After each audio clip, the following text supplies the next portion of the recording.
Selamat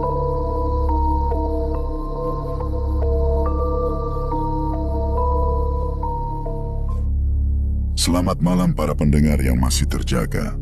Katanya, kisah ini pernah terjadi di sebuah kota kecil pinggiran Jawa Timur, tempat kabut suka turun lebih cepat dari rasa tenang. Orang-orang menyebutnya Desa Kertawening, sunyi dan jauh. Kalau kamu sedang dengar ini sendirian, jangan khawatir. Yang menakutkan di cerita ini bukan cuma hantu, tapi juga cara manusia mengejar angka. Malam itu kantor leasing hampir kosong. Lampu neon mendengung, AC seperti batuk, dan printer di pojok ruangan berisik terus, seolah sedang mengunyah nasib orang satu persatu. Bayu, debt collector lapangan, berdiri di depan meja atasan dengan map tebal di tangan. Ini targetmu. Nama Arman. Nunggak bertahun-tahun, kata atasannya tanpa menatap. Pokoknya ada tanda tangan, ada pembayaran, atau ada bukti penolakan. Jangan pulang sebelum ada hasil. Dodi, rekan Bayu yang selalu cari celah buat bercanda, nyinyir dari belakang. Yang penting jangan ditagih ke alam baka, Mas.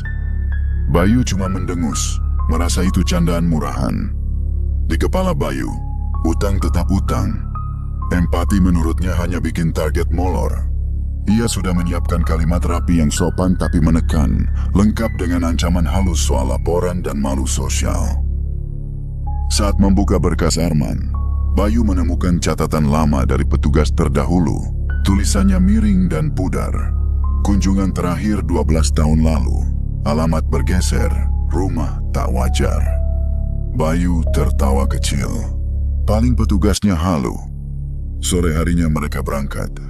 Langit merah, jalan sawah panjang, dan jam tangan Bayu berdetak keras seperti sedang mengingatkan sesuatu. Di gerbang desa, papan nama berkarat. Ada coretan hitam. Jangan menagih saat malam. Motor Bayu dan Dodi masuk pelan ke Desa Kertawening. Jalanannya sempit, kanan kiri sawah menghitam, seperti kain basah yang baru diperas. Kabut tipis sudah turun padahal matahari belum benar-benar hilang. Bayu merasa desa ini terlalu tenang. Bukan tenang yang enak, tapi tenang yang seperti menunggu sesuatu salah. Mereka berhenti di warung kopi yang letaknya dekat makam kecil dan sebuah jembatan tua. Warungnya sederhana, bangku kayu, lampu kuning temaram, tapi ramai. Aneh, karena begitu Bayu turun sambil membawa map tagihan, suara sendok yang beradu di gelas langsung berkurang. Orang-orang masih duduk, masih melihat, tapi obrolan seperti ditahan di tenggorokan. Bayu pesan kopi, lalu bertanya santai, "Pak, ini alamat rumahnya Arman yang dulu tinggal di sini. Di mana ya?" Beberapa orang saling pandang. Ada yang pura-pura batuk, ada yang menunduk. Lalu seorang pria tua muncul dari arah pos ronda. Jalannya tenang, sorot matanya tajam, tapi tidak kasar. "Cari siapa?" tanyanya. "Arman, Pak. Saya dari leasing," jawab Bayu, berusaha terdengar normal. Begitu nama itu keluar, satu gelas di meja sebelah berhenti diangkat. Heningnya bukan hening biasa, heningnya seperti ada yang memerintah semua orang untuk diam. Dari rumah seberang warung, seorang perempuan paruh baya keluar. Wajahnya pucat sebentar, lalu cepat-cepat ditutup dengan ekspresi datar. Matanya sempat menatap map di tangan Bayu, lalu menoleh pergi. Pak Hadi, ketua RT berkata pelan, "Kalau urusan Arman, jangan dibawa malam." Dodi, yang tidak tahan suasana serius, mencoba memecah. "Mas, kalau ketemu Arman, sampaikan salam ya." Kebablasan. Tak ada yang tertawa. Dodi langsung menelan ludah, nyengirnya jatuh sendiri. Pak Hadi menunjuk arah jalan kebun tebu. "Rumah yang kamu cari itu di ujung sana. Tapi kamu perlu tahu, rumah itu kadang terlihat dekat, tapi ditempuhnya jauh. Dan orang sini punya aturan. Jangan datang kalau sudah gelap." Bayu mengangguk, tapi di kepalanya cuma ada target. Ia memasang gaya profesional, sopan tapi menekan. Yakin semuanya bisa selesai dengan bicara dan surat. Ustaz Fauzan datang dari arah musola kecil, menyapa singkat. Saat tahu Bayu mau menagih, ia cuma bilang, "Menagih itu boleh, tapi adab itu wajib." Bayu menahan senyum sinis. Ia merasa nasihat tidak pernah membayar bensin. Senja turun cepat. Kabut makin tebal. Bayu tetap melangkah. Saat mereka menoleh sebentar ke belakang, jalan menuju kebun tebu itu seperti baru saja muncul, padahal tadi kosong. Jalan kebun tebu itu lurus, tapi rasanya seperti diputar-putar. Bayu beberapa kali merasa sudah melewati pohon yang sama, padahal ia yakin motor terus maju. Tebu di kanan kiri tinggi, daunnya bergesek pelan kena angin.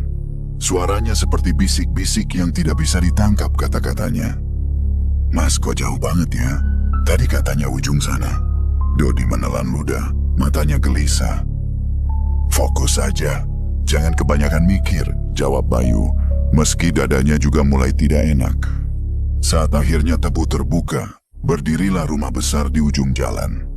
Temboknya kusam, catnya seperti sudah lama ditinggal musim. Pintu kayunya tebal, terasnya luas, tapi halaman depannya aneh, seperti tidak pernah diinjak. Tanahnya rata, tidak ada jejak kaki, tidak ada bekas ban, padahal rumah sebesar itu mestinya ada tanda kehidupan. Lampu kuning di teras menyala sendiri. Tidak terang, tidak redup, stabil, seperti mata yang sedang mengawasi. Bayu refleks menengok jam tangannya. Jarum jam berhenti tepat di 23.47. Padahal langit masih gelap biru, belum tengah malam. Bayu menepuk jam itu sekali, lalu 2 kali. Tidak bergerak. "Mas, ini jamnya rusak atau?" Dodi tidak menyelesaikan kalimatnya. Bayu menahan rasa tidak nyaman, lalu mengetuk pintu. Ketukannya terdengar berat, bukan seperti pintu rumah. Bunyi ketukannya seperti ketukan pada peti kayu. Dodi langsung mundur setengah langkah. Pintu terbuka perlahan. Tidak ada orang. Tidak ada suara langkah. Tapi ada aroma bunga layu dan kertas tua yang langsung menyergap, seperti ruangan yang lama terkunci.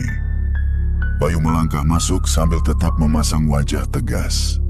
"Permisi, saya Bayu dari leasing.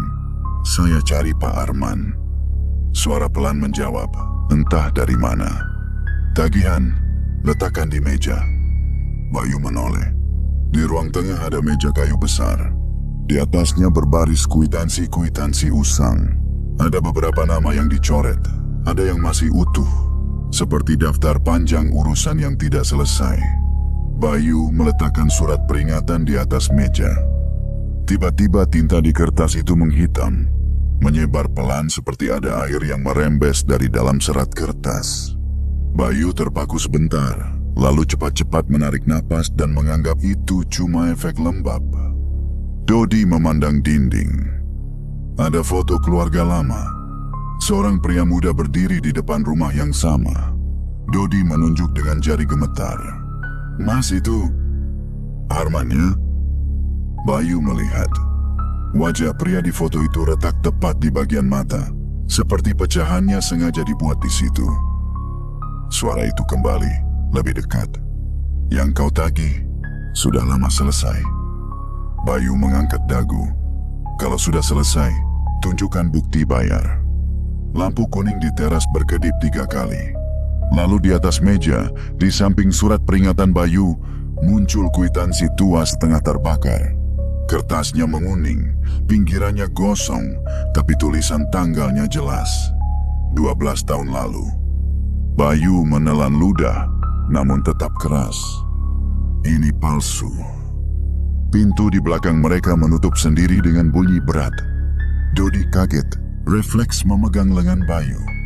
Dari luar terdengar azan Isya, jauh sekali, seolah datang dari bawah tanah. Bayu ingin mundur, tapi langkahnya terasa berat. Di sudut ruangan, ada kain kafan terlipat rapi. Di atasnya tergeletak map tagihan Bayu. Dan ketika Bayu membukanya, yang tertulis di halaman depan bukan nama Arman. Itu namanya sendiri. Bayu membeku. Matanya menatap halaman depan map itu, memastikan ia tidak salah baca. Tapi hurufnya jelas, rapi, seperti ditulis oleh tangan yang sangat tenang. Bayu. Dodi menarik napas tersendat.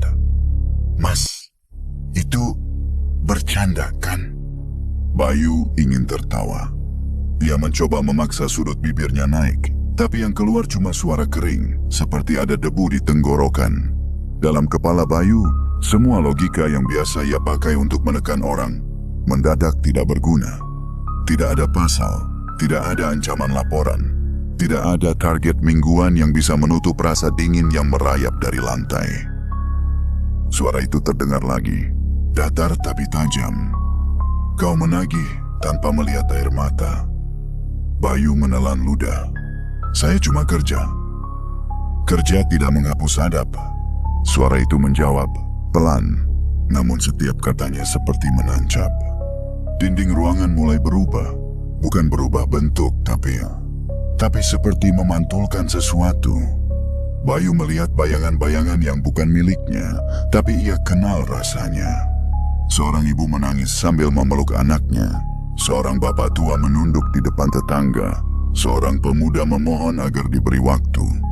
Bayu pernah berdiri di depan mereka, membawa map yang sama, memakai nada yang sama, dan memaksa mereka menelan malu. Bayu ingin menutup mata, tapi justru lebih jelas. Ia mendengar suaranya sendiri. Dari masa lalu, berkata-kata manis yang ujungnya ancaman. Kalau tidak bayar, saya datangi terus. Kalau perlu saya bicara sama RT. Jangan bikin masalah. Kalimat-kalimat yang dulu ia anggap normal, kini terdengar seperti palu. Dodi berbisik panik, mencoba menyelamatkan Bayu dari pikirannya. Masa? Ayo pulang. Ini kayaknya salah alamat, salah alam. Ia mencoba bercanda, tapi suaranya pecah. Bayu menggenggam map itu kuat-kuat. Saya bukan orang jahat, katanya. Entah kepada siapa, kepada Dodi, kepada rumah, atau kepada dirinya sendiri. Lampu kuning di teras menyala lebih redup. Suara itu tidak marah, tapi seperti menilai. Kau mengira angka lebih penting dari manusia. Bayu mengangkat kepala. Kali ini suaranya lebih pelan. Saya cuma ikut sistem. Sistem yang dingin tidak boleh membuat hatimu ikut dingin. Tiba-tiba ruangan terasa longgar, seperti memberi jalan. Bayu menarik Dodi, mendorong pintu yang tadi tertutup. Pintu itu terbuka tanpa perlawanan. Mereka berlari keluar, napas mereka berat. Tapi begitu keluar, jalan pulang tidak lagi lurus. Tebu di sekeliling mereka seperti memanjang. Setiap belokan terasa sama. Bayu merasa mereka berputar-putar, seperti dipermainkan. Mas, tadi kita lewat sini kan? Dodi menunjuk batang tebu yang ada pita plastik merah. Pita itu sudah mereka lihat 3 kali. Bayu menahan sumpah serapah. Ia menutup mata sebentar, lalu mengingat kata-kata Pak Hadi. Jangan dibawa malam. Jangan keras. Bayu menarik napas, lalu berkata pelan, permisi. Kami mau pulang. Anehnya, setelah itu jalan terbuka. Mereka tiba-tiba sudah dekat warung kopi lagi. Seperti jarak jauh tadi cuman mimpi. Warga di warung menatap mereka seperti melihat orang yang baru kembali dari tempat terlarang. Kok kalian bisa keluar? Seseorang berbisik. Pak Hadi muncul cepat. Ia tidak panik, tapi wajahnya serius. Ke pos ronda, katanya, singkat. Dia menyuruh mereka duduk, memberi air minum, dan menunggu Bayu tenang. Busri datang pelan. Perempuan itu berdiri di pinggir, wajahnya tegang. Ustadz Fauzan juga ikut, dari arah mushola. Bayu mengangkat map itu. Tangannya masih gemetar. Siapa Arman sebenarnya? Suaranya menuntut. Busri menunduk lama, lalu akhirnya bicara. Arman sudah meninggal. Bayu menatapnya tajam. Bohong. Kalau meninggal kenapa tagihan masih aktif? Busri menunjuk ke belakang mushola, ke arah makam kecil. Itu kuburnya, 12 tahun. Kata-kata itu menabrak Bayu seperti angin dingin. Dodi langsung mengusap muka, tidak percaya. Pak Hadi menatap Bayu. Karena manusia suka lupa menutup urusan. Dan yang lupa sering mewariskan beban pada yang hidup. Ustadz Fauzan menambahkan. Suaranya lembut tapi tegas. Bisa jadi ada pembayaran yang tidak tercatat. Bisa jadi ada yang sengaja memelihara tagihan supaya bunga jalan terus. Kamu harus cek datanya. Bayu menatap map di tangannya. Sekarang map itu terasa lebih berat dari biasanya. Ia bergumam, lebih kepada dirinya sendiri. Jadi saya selama ini menagih kesalahan sistem. Angin malam lewat, membawa bau bunga layu yang sama seperti di rumah itu. Dari arah kebun tebu terdengar suara seperti kertas disobek, panjang, pelan, seolah ada kontrak yang dibatalkan. Busri mendekat sedikit, suaranya kecil, tapi penuh peringatan. Kalau besok kamu masih memaksa menagih, rumah itu akan menagihmu benar-benar. Pagi di Kertawening tidak benar-benar cerah. Matahari ada, tapi seperti disaring kabut yang tipis. Bayu bangun dengan kepala berat. Tidur semalam cuma sebentar, lebih banyak diisi suara-suara yang tidak jelas. Ia duduk di teras warung, memegang map tagihan Arman, lalu menatapnya seperti menatap sesuatu yang tiba-tiba berubah jadi cermin. Dodi datang membawa 2 gelas teh panas. Biasanya mulutnya tidak bisa diam, tapi sekarang ia duduk tanpa banyak kata. "Mas, kita beneran bakal lanjut?" tanyanya pelan. Bayu mengangguk, tapi bukan buat nagih, buat memastikan. Mereka mendatangi rumah Busri. Rumahnya sederhana, dinding anyaman bambu, halaman kecil dengan pot bunga yang dirawat rapi. Di ruang tengah ada foto Arman, wajahnya muda, tersenyum seperti orang yang dulu pernah punya harapan. Busri menerima mereka dengan tangan dingin. Ia tidak mengajak duduk lama. Seolah ia juga takut kalau urusan ini terlalu lama dibuka. Tapi Bayu menatapnya lurus. "Bu, saya perlu lihat buktinya. Bukan buat menyalahkan, tapi buat menutup." Busri diam. Lama. Lalu ia masuk ke kamar, kembali membawa sebuah kotak kayu tua. Kotak itu seperti kotak yang disimpan untuk hal-hal yang tidak ingin diingat, tapi juga tidak sanggup dibuang. Ia membuka pelan. Di dalamnya ada beberapa lembar kertas yang sudah menguning, plastik map, dan 1 amplop kecil. Bayu melihat ada surat kematian, ada fotokopi perjanjian, dan ada kwitansi-kwitansi pembayaran. "Ini semua saya simpan," kata Busri, suaranya serak. "Biar kalau suatu hari ada yang datang, saya tidak dianggap bohong." Bayu mengambil 1 kwitansi, membaca tanggalnya. Pembayaran terakhir, 12 tahun lalu. Nilainya tidak besar, tapi ada tanda tangan, ada stempel. Di bawahnya ada catatan kecil, pelunasan terakhir. Kalau sudah lunas, kenapa masih dikejar? Bayu bertanya, kali ini bukan dengan nada menuduh, tapi benar-benar bingung. Busri menatap kosong keluar jendela. Karena setelah Arman meninggal, ada orang kantor yang datang. Dia bilang ada sisa bunga, ada denda, ada ini itu. Saya bilang kami sudah bayar, tapi dia bilang data tidak ada. Bayu merasakan panas di tengkuknya. Ia membuka dokumen lain. Ada selembar surat penolakan pembayaran dengan tanda tangan yang mirip, tapi tidak persis. Busri langsung menggeleng keras. "Itu bukan tanda tangan saya tidak pernah bikin surat itu." Bayu menelan ludah. Ini bukan sekadar salah input. Ini bau permainan. Narator melihat ke dalam kehidupan Arman melalui potongan cerita Busri. Arman dulu tukang bangunan. Pernah jatuh, kakinya cedera. Kerjaan seret, cicilan jalan terus. Untuk melunasi, ia menjual cincin kawin, menahan makan, menahan malu. Dia bilang, yang penting utang selesai. Biar nanti kalau mati, tidak ninggalin beban, kata Busri. Matanya basah tapi ditahan. Bayu terdiam. Ada sesuatu menekan dadanya.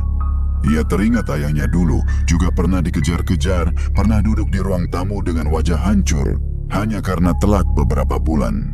Bayu dulu berjanji pada dirinya, kalau besar, ia tidak mau jadi orang yang lemah. Ironisnya, ia menjadi orang yang membuat orang lain merasa lemah. Dodi akhirnya bicara. Suaranya kecil tapi pedas. Mas, kalau data bisa bohong, berarti yang benar cuma... Hati yang takut sama Tuhan. Ia mencoba tersenyum, tapi itu bukan senyum lucu. Itu senyum pahit. Bayu membawa dokumen itu ke kantor desa. Pak Hadi membantu mencari arsip lama, buku kematian, data warga. Semua cocok. Arman meninggal 12 tahun lalu. Tidak ada alasan tagihan masih hidup. Bayu menelepon kantor leasing. Nada suaranya tegas, tidak seperti biasanya yang hanya menagih. Saya minta audit. Ini ada kwitansi pelunasan, ada surat kematian, ada indikasi pemalsuan surat penolakan. Di ujung sana, atasannya terdengar kesal. Bayu, kamu itu kerja, bukan jadi penyelidik. Fokus target. Ini bukan target, Pak. Ini salah. Dan ini merugikan keluarga orang. Atasan tertawa pendek. Kamu mulai lembek ya. Jangan ikut-ikutan warga desa. Kalau nggak bisa bilang, nanti saya kirim orang lain. Bayu menggenggam ponsel lebih kuat. Saya minta penagihan dibekukan sampai data beres. Kalau tidak, saya bawa ini ke jalur mediasi. Saya punya saksi. Hening sebentar, lalu suara atasan berubah dingin. Kamu hati-hati ngomong. Bayu menutup telepon dengan napas berat. Begitu layar gelap, ia menoleh ke jam tangannya. Jarum jam itu kembali berhenti di 23.47, padahal matahari sedang tinggi. Angin tiba-tiba lewat membawa bau bunga layu, tipis tapi jelas. Dodi menatap Bayu. Mas, aku nggak suka ini. Bayu belum sempat menjawab ketika ponselnya bergetar lagi. Layar menyala dengan notifikasi yang tidak masuk akal. Tidak ada nama pengirim, tidak ada nomor. Hanya tulisan besar. Tagihan Anda jatuh tempo malam ini. Bayu menatap layar itu lama, lalu menelan ludah. Untuk pertama kali, ia merasa bukan dia yang mengejar. Dia yang dikejar. Malam Jumat datang pelan, seperti langkah orang yang tidak ingin terdengar. Di desa Kertawening, angin membawa dingin dari arah sawah, dan kabut turun lagi, menempel di daun tebu seperti embun yang lupa pulang. Dari mushola kecil di dekat makam, terdengar suara orang mengaji. Bergantian, ritmenya pelan dan menenangkan. Bayu berdiri di pinggir halaman mushola. Ia tidak ikut duduk di tikar sejak awal. Ia merasa seperti orang yang datang membawa dosa, bukan sekadar map. Tapi ia melihat Busri sudah duduk di barisan depan, mengenakan kerudung sederhana. Matanya kosong, namun tangannya menggenggam tas kecil, seperti ada beban yang tidak pernah benar-benar turun. Dodi berdiri di samping Bayu, bisik-bisik, "Mas, ini tahlilan buat Arman ya." Suaranya lebih sopan dari biasanya. Bayu mengangguk. Katanya Busri rutin, jawabnya. Ustaz Fauzan memimpin doa. Suaranya stabil, bukan suara orang yang ingin terlihat hebat, tapi suara orang yang mengerti kapan harus pelan. Ia menyebut nama almarhum, mengirim doa, lalu menyelipkan kalimat yang membuat Bayu tertusuk tanpa disindir langsung. Kalau ada urusan yang belum selesai, jangan biarkan jadi beban orang hidup. Dan kalau kita pernah menekan orang, semoga Allah melembutkan hati kita sebelum hati kita mengeras selamanya. Bayu menunduk. Di kepalanya bukan cuma wajah Arman yang ia tidak pernah kenal, tapi wajah-wajah lain. Wajah orang yang ia datangi, ia tekan, ia buat gemetar. Ia dulu menganggap itu biasa. Sekarang di bawah lampu mushola yang kecil, semua itu terasa memalukan. Setelah doa selesai, Pak Hadi mendekat. Ia menepuk pelan bahu Bayu. Bukan seperti menghibur, tapi seperti mengingatkan. Kalau mau menutup, jangan bawa amarah. Bawa bukti, bawa niat baik. Bayu mengangguk. Saya mau balik ke rumah itu, Pak. Dodi langsung refleks mengangkat tangan. Mas, jangan malam Jumat gini lah. Aku tuh masih pengen hidup normal. Pengen makan bakso tanpa mikir ada yang nungguin. Ia mencoba bercanda, tapi matanya jujur, takut. Pak Hadi menatap Dodi, lalu menatap Bayu. Kalau kalian pergi, pergi dengan adab. Jangan keras, jangan sombong. Bayu pulang sebentar ke tempat ia menginap di rumah warga. Ia menyusun berkas, kwitansi asli, surat kematian, fotokopi perjanjian, bukti dugaan pemalsuan, dan satu lembar draft surat pernyataan penghentian penagihan. Ia menulis dengan tangan sendiri, rapi, seolah ingin menebus kebiasaan lamanya yang asal mengancam. Dodi muncul dengan perlengkapan yang membuat Bayu hampir ketawa. Senter besar, tas kecil, dan satu bungkus garam dapur. "Buat apa itu?" Bayu bertanya. Dodi menjawab pelan. "Katanya kalau ada yang aneh-aneh, garam bisa..." Pak Hadi yang mendengar dari belakang langsung memotong, suaranya datar. "Yang mengusir itu bukan garam, Dodi. Yang mengusir itu adab. Kalau kamu datang dengan hati kotor, garam segunung juga percuma."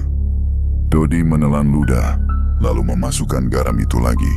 "Iya Pak, saya cuman antisipasi." Bayu menahan senyum. Dalam hati ia berkata, ternyata Dodi lebih waras dari kebanyakan orang, karena ia tahu kapan harus takut. Mereka berjalan kaki menuju kebun tebu. Motor tidak mereka pakai.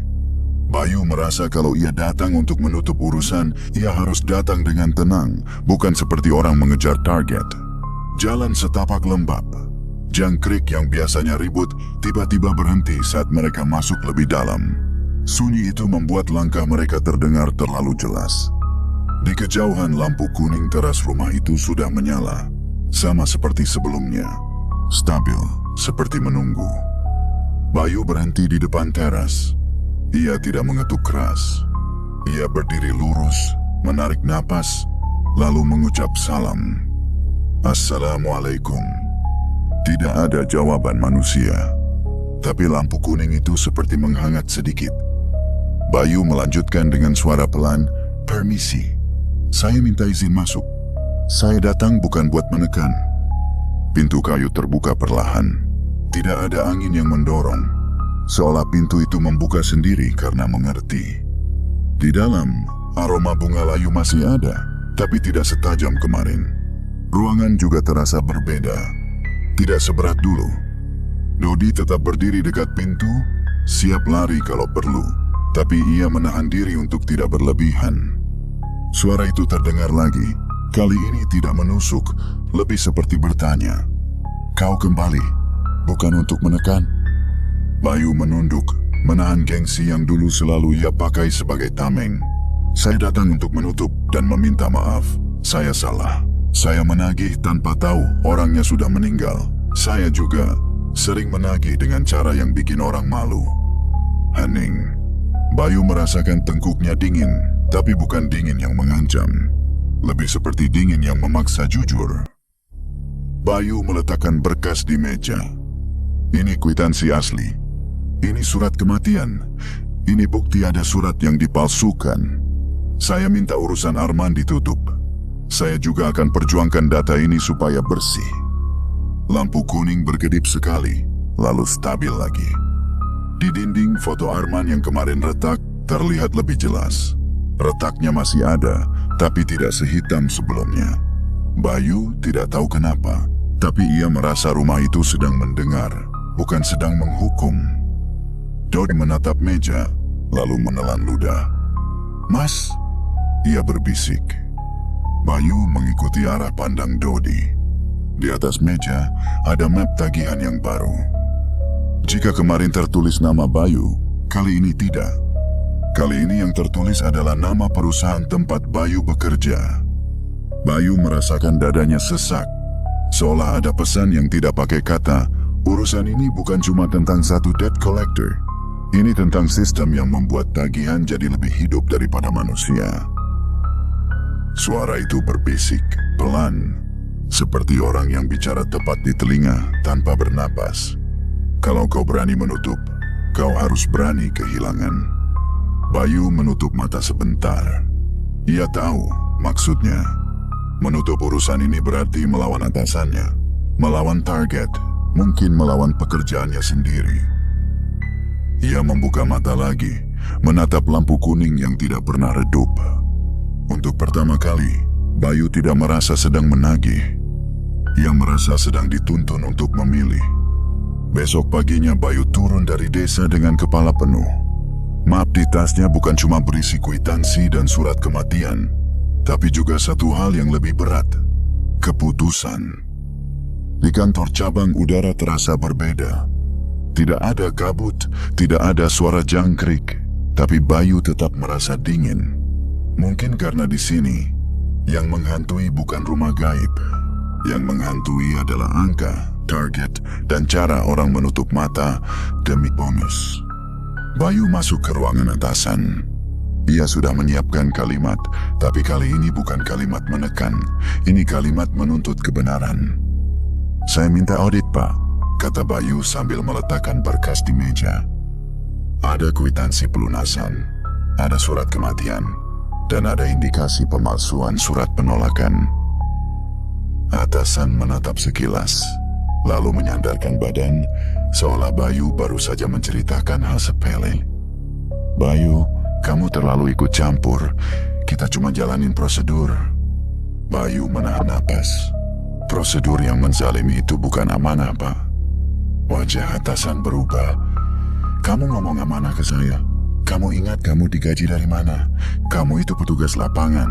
Kamu kerja sesuai instruksi." "Saya kerja iya, tapi saya juga manusia. Dan ini jelas salah." Atasan tertawa pendek, lalu menepuk meja. "Kamu sadar nggak, kasus kayak gini kalau dibuka bisa kemana-mana. Kamu mau bikin kantor repot, kamu mau bikin saya disalahin." Bayu menjawab pelan, tapi tegas. "Kalau memang ada yang salah, ya harus dibenerin." Atasan mencondongkan badan, suaranya lebih rendah. "Kamu memalsukan bukti ya? Kamu bikin drama biar kelihatan pahlawan." Bayu menatapnya, tidak lagi menunduk seperti biasa. "Ini kwitansi asli. Ada saksi. Kalau perlu saya ajak ketua RT dan keluarga almarhum." Atasan menghela napas, lalu senyum dinginnya keluar. "Gini aja, kamu tutup kasus itu sebagai gagal bayar. Kamu ambil tanda tangan penolakan dari keluarganya. Beres. Target kamu aman. Saya aman." Bayu merasa perutnya mual. Itu berarti saya memaksa janda yang sudah ditinggal suami untuk ngaku menolak, padahal sudah lunas. Atasan mengangkat bahu. "Hidup itu pilihan, Bayu. Kamu mau idealis, silakan. Tapi jangan kaget kalau insentif kamu dipotong. Atau kontrak kamu putus." Bayu menahan amarah. Ia mengumpulkan berkasnya lagi. "Kalau begitu saya akan tempuh jalur resmi. Saya kirim laporan." Atasan menatap tajam. "Kamu pikir kamu siapa?" Bayu menahan diri agar tidak membalas dengan emosi. "Saya cuma orang yang akhirnya sadar. Itu aja." Ia keluar dari ruangan dengan tangan dingin. Di lorong kantor, ia melihat beberapa rekan kerja menatapnya. Sebagian dengan rasa kasihan, sebagian dengan perasaan, "Ngapain sih ribet?" Bayu paham. Di tempat seperti ini, orang yang menolak ikut arus dianggap mengganggu. Malamnya Bayu kembali ke desa. Dodi menunggu di pos ronda. Wajahnya seperti orang habis melewati film horor tapi belum selesai. "Gimana, Mas?" Bayu duduk menghela napas panjang. "Mereka nggak mau audit. Mereka mau kita paksa Busri tanda tangan penolakan." Dodi mengumpat pelan, lalu cepat-cepat menoleh ke Pak Hadi. Takut dibilang kasar, Pak Hadi cuma mengangguk seperti sudah menduga. Ustaz Fauzan datang membawa termos dan beberapa gelas. Ia duduk tenang. "Rezeki itu luas," katanya. "Tapi yang menyempitkan biasanya rasa takut." Bayu mengusap wajah. "Saya takut, Ustaz. Saya punya tanggungan.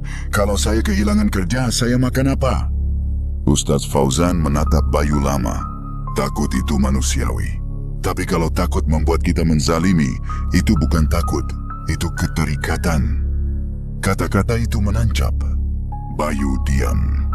Malam itu Bayu tidur di rumah warga, tapi tidurnya seperti jatuh ke ruang sempit.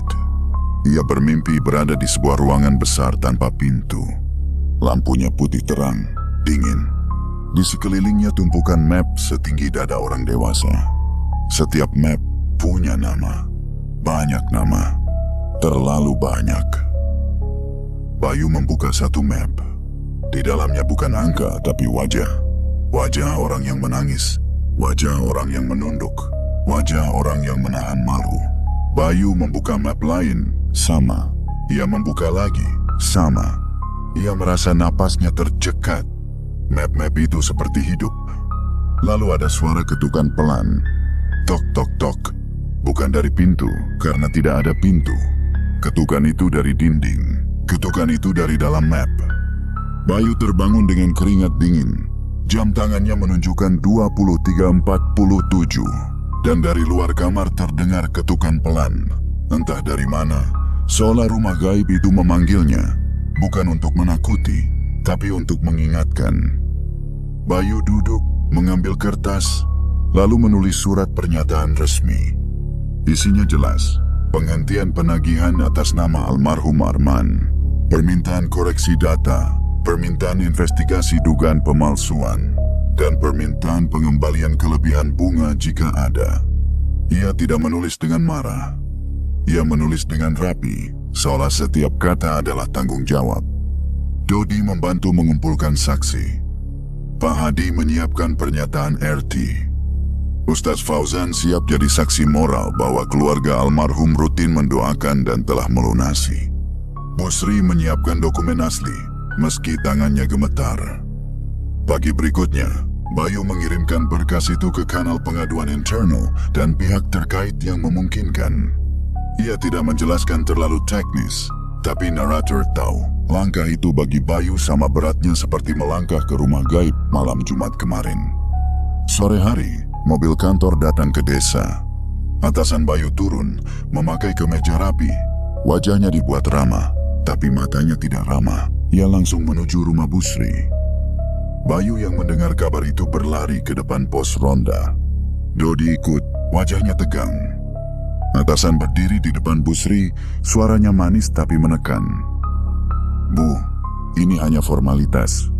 Tanda tangan di sini, supaya kasusnya selesai. Kalau ibu nggak tanda tangan, nanti ibu repot, bisa didatangi terus. Busri pucat, tangannya memegang pintu, seperti ingin menutup. Bayu melangkah maju. Jangan tekan dia, Pak. Atasan menoleh, senyum sinisnya keluar. Oh, kamu ngapain lagi di sini? Kamu ngumpet di desa buat bikin drama? Saya di sini karena ini benar. Bayu menjawab, suaranya naik tapi masih terkontrol. Arman sudah lunas. Ada kwitansi. Jangan paksa keluarga tanda tangan bohong. Atasan tertawa, lalu menunjuk Bayu. Kamu itu sok suci. Kamu lupa kerjaan kamu. Kamu mau saya pecat sekarang? Bayu menatap Busri, menatap Pak Hadi, menatap Dodi yang berdiri di belakangnya, lalu menatap atasan. Kalau harga kerjaan saya adalah memalukan orang yang sudah ditinggal mati, saya rela. Kalimat itu membuat suasana membeku sebentar. Lalu suara angin datang mendadak. Lampu jalan di depan pos ronda berkedip. Sekali, 2 kali, 3 kali. Warga yang lewat berhenti. Semua serentak menoleh ke ujung jalan kebun tebu. Dari kejauhan, rumah besar itu tampak lebih dekat dari biasanya.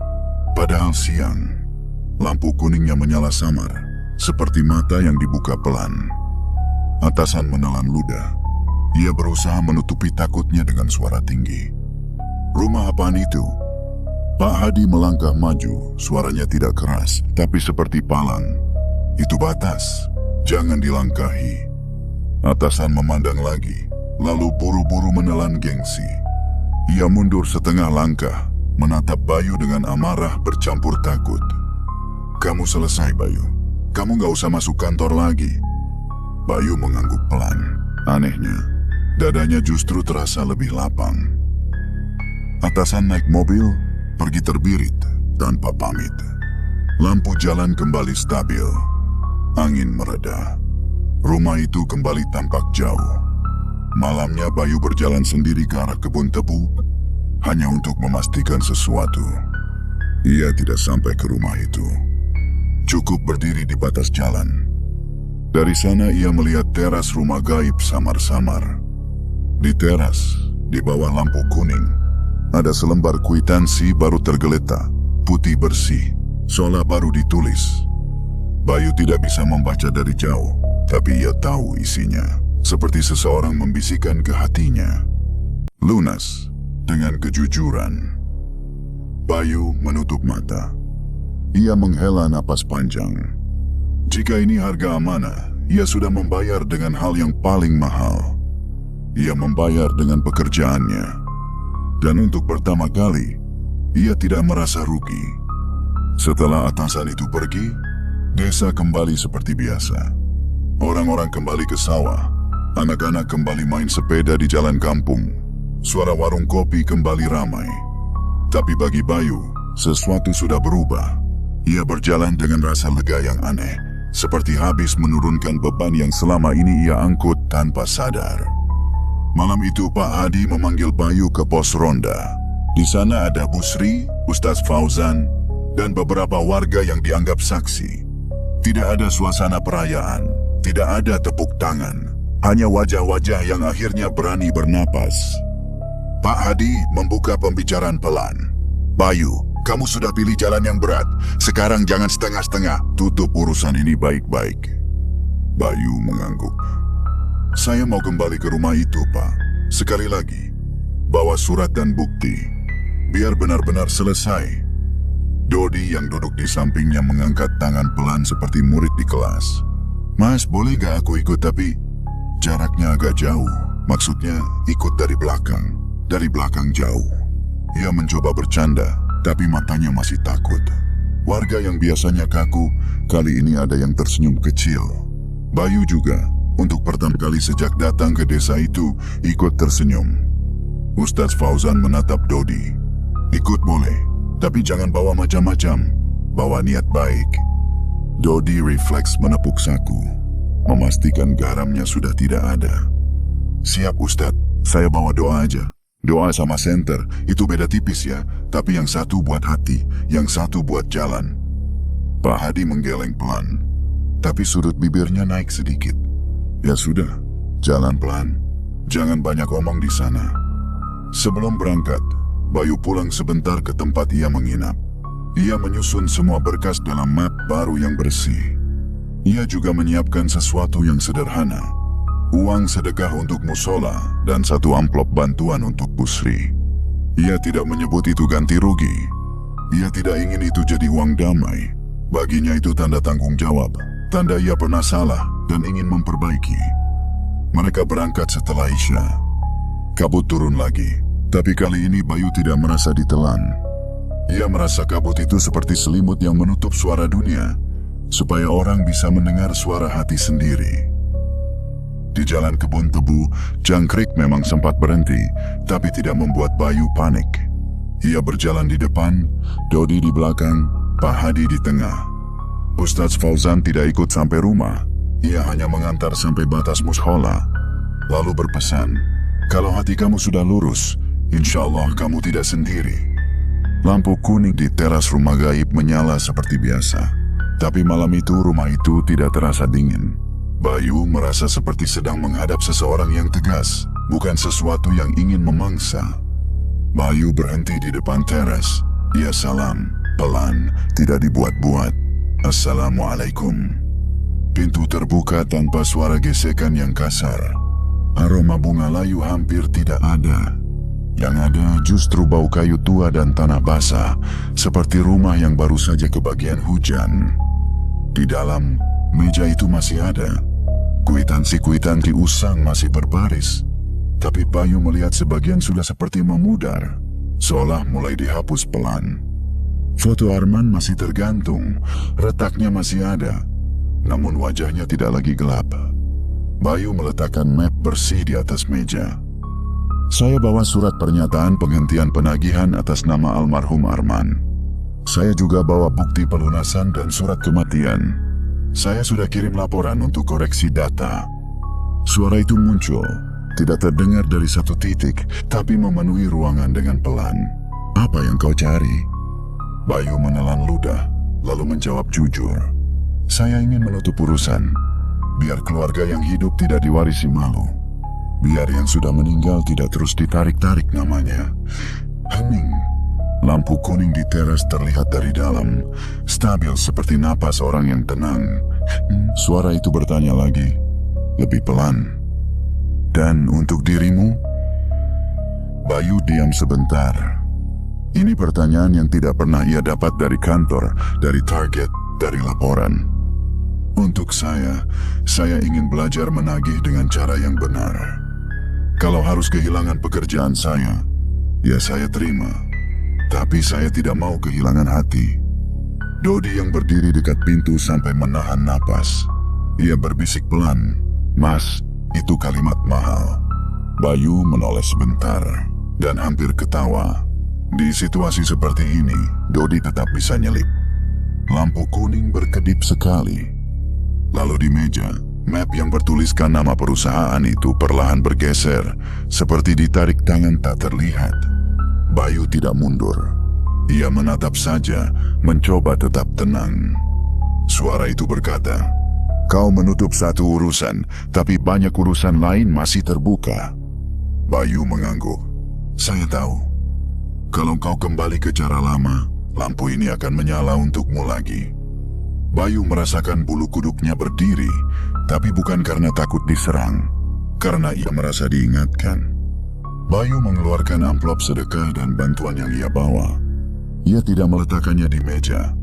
Ia meletakkannya di sisi ruangan, dekat tempat yang ia anggap pantas. Ini bukan pembayaran untuk diam. Ini bentuk tanggung jawab. Saya tidak bisa mengembalikan waktu, tapi saya bisa mengubah cara saya jalan. Suara itu tidak menjawab langsung, tapi ruangan terasa lebih lega, seperti dindingnya tidak lagi menekan. Bayu menatap sekeliling lalu berkata pelan, "Saya juga minta maaf. Ke Arman, ke keluarganya, ke orang-orang yang pernah saya tekan." Tiba-tiba Bayu seperti mendengar sesuatu yang halus, bukan suara marah, bukan ancaman, seperti bunyi kertas yang dirapikan, bunyi map yang ditutup. Bayu menoleh ke meja. Kwitansi tua yang setengah terbakar itu kini ada lagi, tapi tulisan tanggalnya seperti semakin pudar.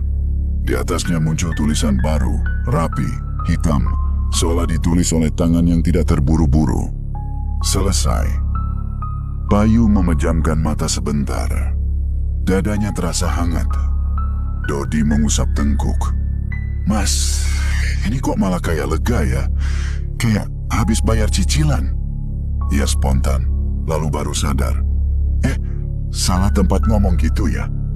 Bayu menahan tawa. "Iya, Dod, tapi benar." Mereka keluar pelan. Di luar, angin tidak lagi menusuk. Rumah itu masih tampak besar, tapi tidak lagi menakutkan. Ketika mereka menuruni jalan setapak, Bayu menoleh sebentar. Lampu kuning di teras masih menyala, tapi bukan seperti mata yang mengawasi. Lebih seperti lampu rumah yang menunggu orang pulang dengan benar. Beberapa hari berikutnya, kabar tentang kasus Arman mulai bergerak. Tidak cepat, tidak instan, tapi bergerak. Ada respon dari kantor pusat yang meminta dokumen tambahan.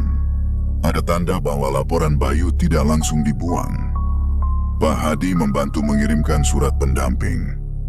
Ustaz Fauzan menambahkan pernyataan moral bahwa keluarga tidak pernah menolak dan telah melunasi.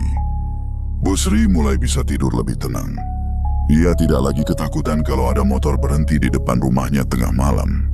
Ia juga berani ikut tahlilan tanpa menutup wajah dengan takut.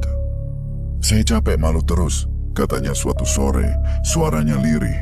"Saya cuma mau hidup normal." Bayu mendengar itu, lalu menunduk. Ia paham, seringkali orang miskin tidak cuma menanggung utang, tapi menanggung rasa dipandang rendah.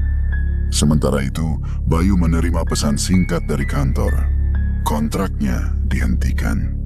Tidak ada kata-kata panjang. Tidak ada terima kasih.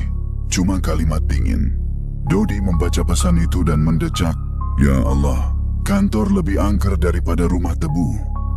Bayu menoleh ke Dodi, akhirnya tersenyum lebar. Kalau kantor itu angker, setidaknya hantu di sana pakai jas. Dodi tertawa kecil tapi matanya berkaca-kaca. "Mas, aku salut, tapi aku juga takut. Takut kamu nyesal." Bayu menarik napas. "Aku takut juga, tapi kalau aku nyesal, berarti aku masih nganggep hidup cuma soal angka." Pak Hadi mengingatkan Bayu saat mereka duduk di pos ronda. Kalau kamu pulang nanti, jangan bawa kisah ini sebagai cerita pamer. Jadikan ia pagar. Bayu mengangguk. Saya gak mau jadi pahlawan, Pak. Saya cuma gak mau jadi orang yang bikin orang lain tenggelam. Malam terakhir sebelum Bayu benar-benar pulang dari desa, ia jalan sendirian sampai batas kebun tebu. Ia tidak berniat masuk. Ia hanya berdiri di sana, melihat jauh. Rumah itu tampak biasa. Tidak ada kesan bergeser. Tidak ada rasa mengundang. Seolah ia hanya rumah tua yang ada di ujung kampung. Bayu berbisik pelan. Terima kasih. Ia tidak tahu kepada siapa. Kepada rumah, kepada Arman, kepada Tuhan, atau kepada dirinya sendiri yang akhirnya mau berubah. Ia menoleh sekali lagi. Lampu kuning di teras padam pelan. Seperti seseorang memejamkan mata dengan tenang. Beberapa minggu setelah Bayu pulang dari Kertawening, hidupnya tidak langsung jadi mudah. Pagi-paginya masih diisi rasa was-was, takut tagihan hidup datang dari arah yang tidak bisa ditebak. Tapi ada satu hal yang berubah. Ia tidak lagi bangun dengan perasaan ingin mengejar orang. Bayu akhirnya bekerja di sebuah koperasi kecil di kota. Bukan sebagai penagih lapangan, tapi sebagai admin kredit yang tugasnya menjelaskan, mendengar, dan mencari jalan tengah. Gajinya tidak sebesar dulu, tapi ia pulang dengan dada lebih ringan. Ia belajar bicara pelan, tidak memojokkan. Ia belajar kalimat yang dulu tidak pernah ia pakai.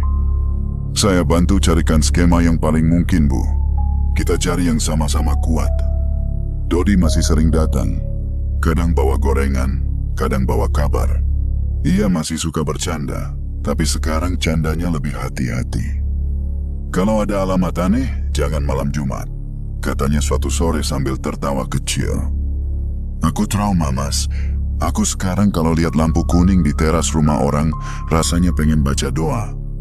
Bayu tertawa. Yang penting doa, bukan garam. Kadang Bayu mengirim sedikit uang ke Busri. Bukan karena kasihan, tapi karena ia merasa pernah ikut menambah berat langkah perempuan itu. Busri tidak banyak bicara, hanya sekali mengirim pesan, "Terima kasih, saya sekarang bisa tidur." Kalimat itu sederhana, tapi bagi Bayu rasanya seperti kwitansi paling mahal yang pernah ia terima. Suatu malam, Bayu memperbaiki jam tangannya yang dulu sering berhenti. Setelah dibetulkan, jam itu kembali berdetak normal. Ia menatapnya lama, lalu tersenyum kecil. Ia paham, waktu tidak bisa diulang, tapi cara hidup bisa diubah. Narator menutup kisah ini dengan pelan.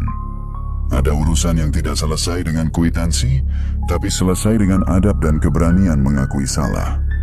Yang paling menakutkan bukan rumah gaib, melainkan hati yang menagih tanpa iba.